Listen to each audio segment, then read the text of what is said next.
This is National Native News. I'm Antonia Gonzalez. Vigils were held in Alaska over the weekend to remember Ashley Johnson Barr. The 10-year-old was missing for more than a week when her body was found Friday near Kotzebue. Television station KTUU reports many events used the color purple to help celebrate Ashley's life. It was the little girl's favorite color.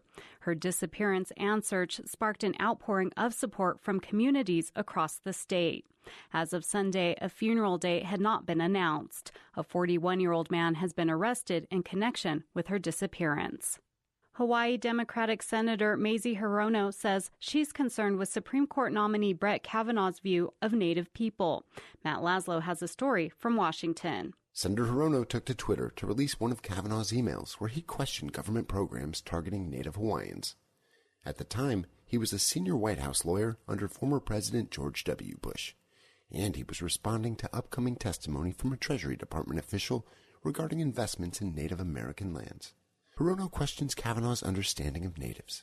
We already know that he has certain views about Native peoples, Native Hawaiians, Alaska Natives, Aboriginal people, original peoples, and it's very negative. In the past, Kavanaugh has questioned the indigenous status of Native Hawaiians in both an amicus brief and in an op-ed. Native Alaskans have also expressed concern about Kavanaugh's nomination due to his stance on climate change and Sturgeon v. Frost, an upcoming Supreme Court case that could jeopardize their subsistence rights. Hirono tried to subpoena all of Kavanaugh's past communications on Native Americans, Native Hawaiians, and Alaskan Natives, but Republicans on the Judiciary Committee shot her down.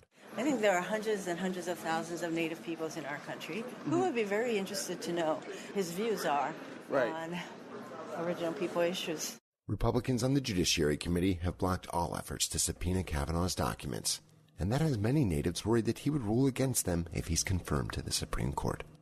For National Native News, I'm Matt Laszlo in Washington. The committee planned to vote on Kavanaugh's nomination this week, but it may be delayed after allegations of sexual assault surfaced against the judge.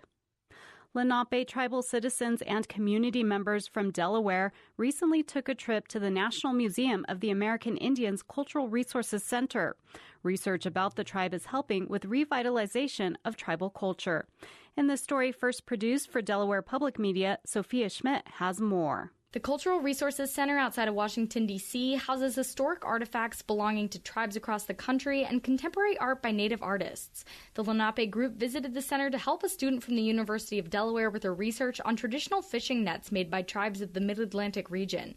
Principal Chief of the Lenape Indian Tribe of Delaware, Dennis Coker. Deep down inside, our DNA knows about these things, and it just needs to be awakened again because it had certainly been encouraged to sleep. Lenape tribal citizen Melody Klein saw a wooden shuttle used to weave nets and a wooden net float that were likely made by her 6th grade cousin, Clem Carney. Those are the first that I've seen. Yeah, that's amazing. It's really gives me goosebumps. Dr. Maria Martinez works in collections management at the Cultural Resources Center. She says visits from Native constituents help staff identify or learn about the full context of the objects in their care. We welcome Native people.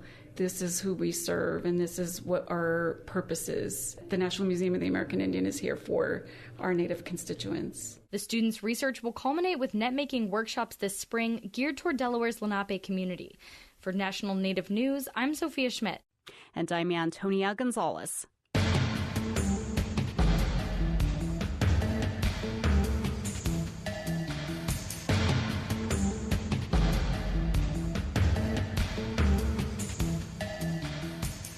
National Native News is produced at the Annenberg National Native Voice Studios by Kawanak Broadcast Corporation. Funding is by Odawi Law Group, provider of Indian law solutions, and by the Corporation for Public Broadcasting, with support from the Public Radio Satellite System.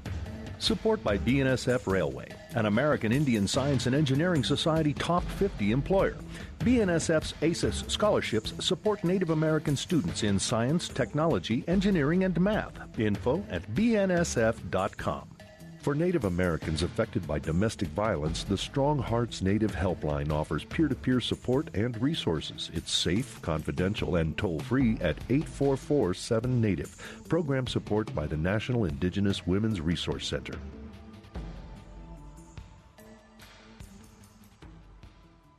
Native Voice One, the Native American Radio Network.